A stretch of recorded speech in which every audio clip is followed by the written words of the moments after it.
Vous Bonjour. soutenez le texte. Est-ce que ce rapport est un vrai début de recul?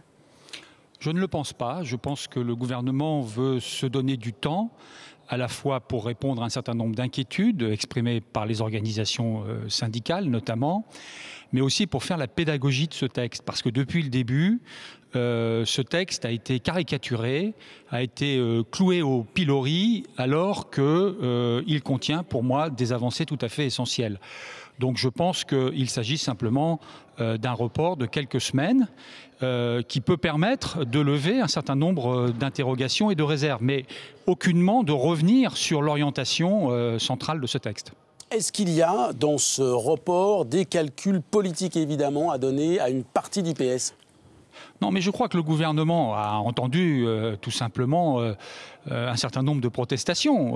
Il est normal que face à des oppositions, d'ailleurs de nature différente, qui s'expriment, le gouvernement en tienne compte. C'est ce qu'il a fait et je pense que ça va dans le bon sens. Je vous rappelle que le texte, pour l'instant, a été soumis au Conseil d'État. Il n'a pas été adopté par le Conseil des ministres.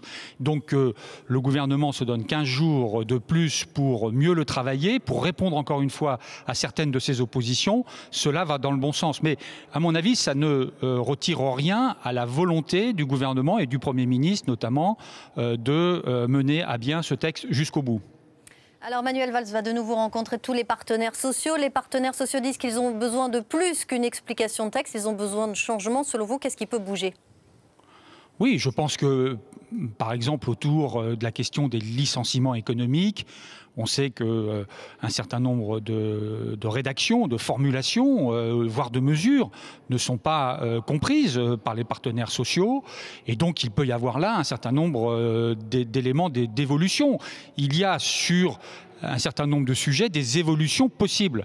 Maintenant, il y a dans ce texte une logique. La logique, c'est de renvoyer à la négociation entre partenaires sociaux et notamment dans les entreprises toute une série de sujets. Je pense que cette logique, elle sera évidemment maintenue.